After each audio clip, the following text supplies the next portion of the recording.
Hi, I'm estate planning attorney Kimberly Hanlon, and I'm here to talk to you today about blended families.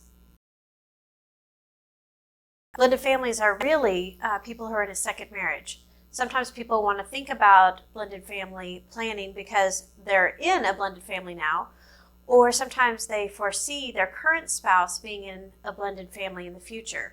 Maybe because maybe you're ill, or maybe you're thinking about getting a divorce now. And so the likelihood of your current spouse having a future spouse is pretty high.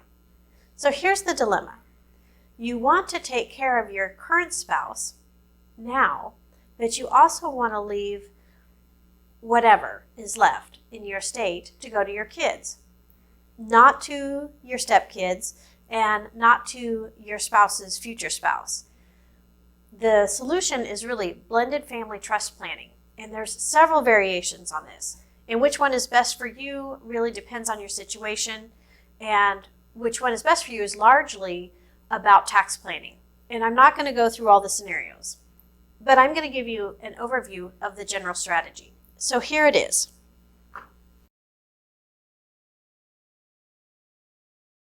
This is you and your estate, and these are your kids.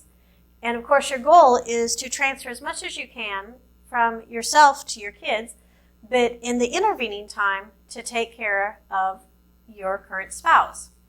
I don't know if you saw my video called A Trust is Like a Box, but in that video, I talk about the difference between a revocable trust and an irrevocable trust. And I analogize it to a box, and one of the things about that being a revocable trust has the lid open, and you can reach into it and you can take things out, you can change your mind about what you want to have the trust do, and you can even decide that you don't want to use the trust anymore, take everything out and throw the box away. And an irrevocable trust has the lid closed, and because the lid is closed, you can't reach back into the trust, but neither can creditors, and neither can, say, an ex-spouse going through a divorce, things like that.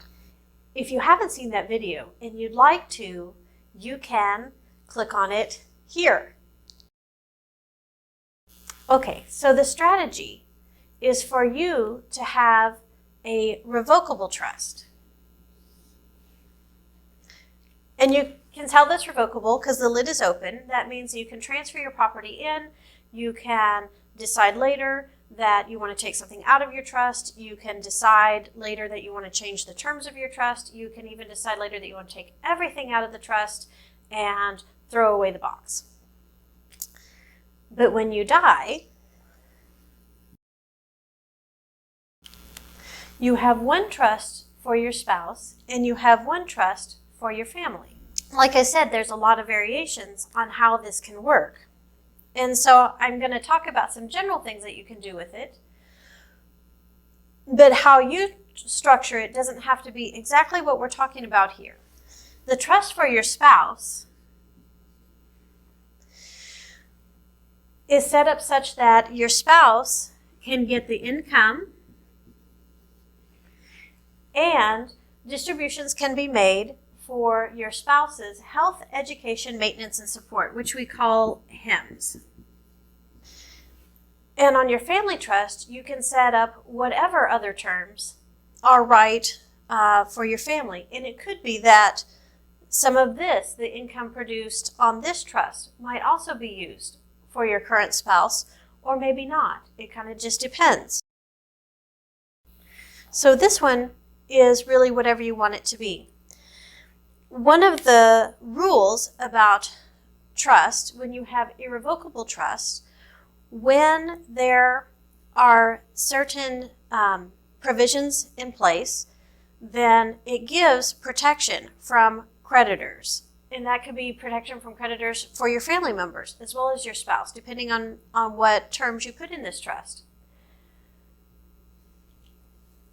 So the principle of this trust is primarily staying in place unless there's a lot of distributions for health, education, maintenance, support. And if there are, that's okay because you wanted to take care of your spouse.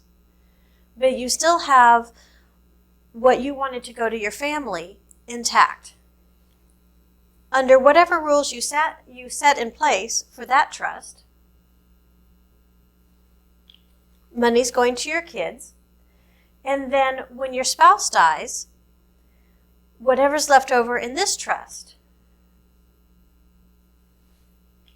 goes to your kids.